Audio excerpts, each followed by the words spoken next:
મિત્રો કેમ છો બધા? મજામાં જશો ને હું પણ મજામાં છું। આજે આપણે બનાવવાનું છે દહીંનું ઘટ્ટું ફ્રૂટ દહીં। તો આપણે ફ્રૂટ દહીં બનાવવા માટે જો આપણે દહીંને પાણી કાઢી અને લઈ લીધું છે। આ રીતનું ઘટ્ટું દહીં હોવું જોઈએ। આપણે પાણી નીતરવા મૂકી દીધું હતું ને સરસ આપણું દહીં ઘટ્ટું થઈ ગયું છે। એમાં આપણે મીઠાશ પ્રમાણે ખાંડ એડ કરવાની છે। આપણે જેટલું ગળ્યું પસંદ હોય એટલી ખાંડ એડ કરવાની છે।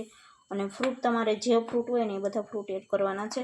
તો જો આપણે કેળા લઈ લીધા છે અને આ રીતનું કટિંગ કરી નાખ્યું છે। દાડમ લઈ લીધા છે અને લીલી દ્રાક્ષ વધારે નાખો તો સારું। અને આપણે લીલી દ્રાક્ષ લઈ લીધી છે આ રીતની, અને આપણે બબે ટુકડા કરી લેવાના છે। અને હુકેલી દ્રાક્ષ ખાવામાં બહુ મજા ન આવે, એટલે લીલીની સિઝન હોય ત્યારે લીલી હોય જ, માર્કેટમાં મળતી હોય એટલે આપણે લીલી દ્રાક્ષ લઈ લેવાની છે। તો આ રીતે આપણે લીલી દ્રાક્ષના બે ટુકડા કરી અને એડ કરવાની છે। અને તમારે કાજુ બદામને ડ્રાયફ્રૂટ એડ કરવા હોય તો પણ એડ કરી શકો છો। અને આને આપણે આ રીતની ઝીણણીની મદદથી ખાંડને ઓગાળી લેવાની છે સરસ મજાની। અને તમારે એલચી પાવડર નાખવો હોય તો થોડો એલચી પાવડર પણ એડ કરી શકો છો। તો હાલો આપણે ખાંડ ઓગાળી લઈએ, પછી ફ્રૂટ એડ કરવાના છે। તો જો આપણે દહીંનું આ રીતે કોરું બનાવી લેવાનું છે। આ રીતનું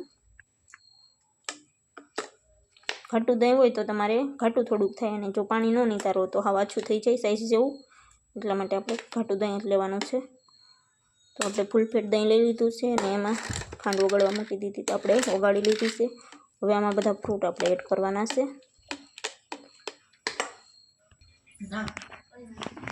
તો જો આપણે ડ્રાયફ્રૂટ સુધારી લીધું છે, કાજુ અને બદામ, એને પણ આપણે આમાં એડ કરી દેવાના છે।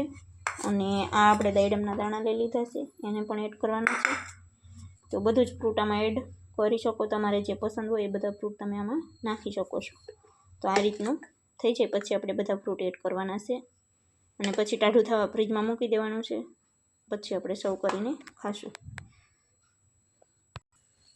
તો જો આપણે આ રીતે બધું જ ફ્રૂટ એડ કરી દીધું છે, અને હવે આને સરસ રીતે મિક્સ કરી લઈશું। આપણે આ રીતે આમ મિક્સ કરવાનું છે, પછી ઠંડુ થવા મૂકી દેવાનું।